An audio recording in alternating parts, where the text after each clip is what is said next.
Повторен пат на прометот во индустријата покажуваат податоците на Државниот завод за статистика. Во август оваа година, во однос на истиот месец лани прометот е намален за 8,9%. Падот на прометот на индустриското производство е многу негативен показател.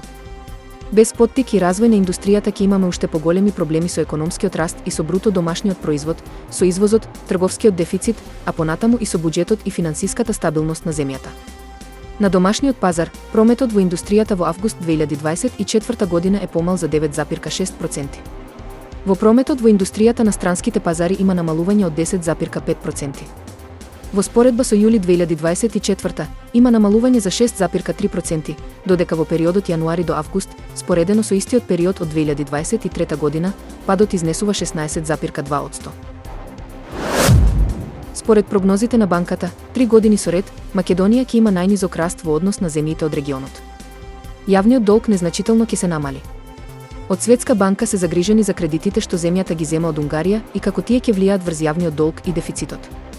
Оваа година според Светска банка, Македонија ќе заврши со раст од само 1,8% наместо проектираните 2,5% на пролет. Намалувањето се должи бидејќи нема реализација на коридорите 8 и 10D, но проблеми има и во енергетиката.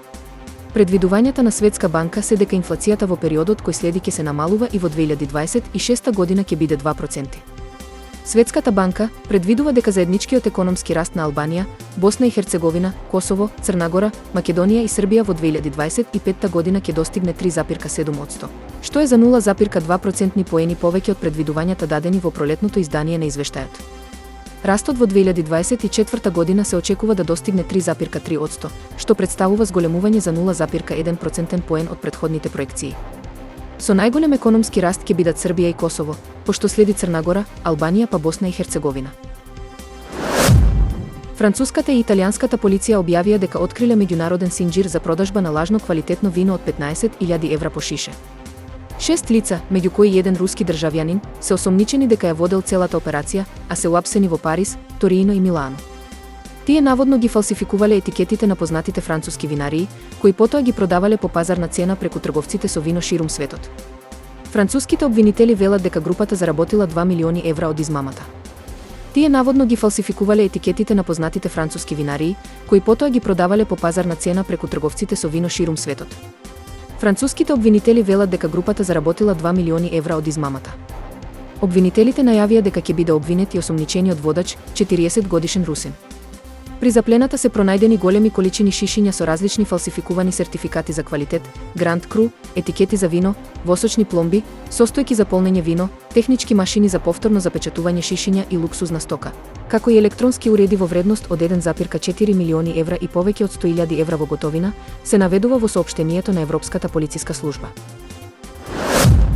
Дронот со ознака Ленинг Air 6000 може да носи 2 тони товар.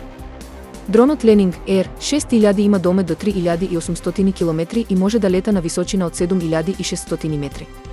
Тој е способен за вертикално полетување и слетување како помалите беспилотни летала благодарение на пропелери кои можат да се прилагодат по потреба. Интересно е што концептот на овој дрон беше представен во февруари на сајмот во Сингапур, а сега е готов неговиот прототип.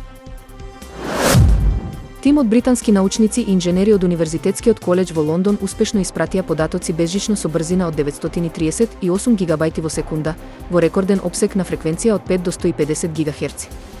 Оваа брзина е до 9380 пати поголема од најдобрата просечна брзина на преземање 5G во Велика Британија, која моментално изнесува 100 мегабити во секунда, додека вкупната ширина на опсег од 145 ГHz е повеќе од 5 пати повеќе од претходниот светски рекорд за безжична мрежа.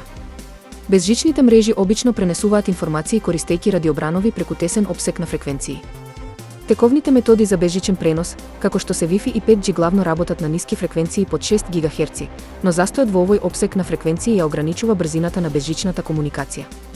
Технологијата во моментов е само демонстрирана во лабораторија, но се работи на производство на прототип на систем кој може да се користи за комерцијално тестирање. Доколку биде успешна, технологијата ќе биде подготвена да се вклучи во комерцијална опрема во рок од 3 до 5 години.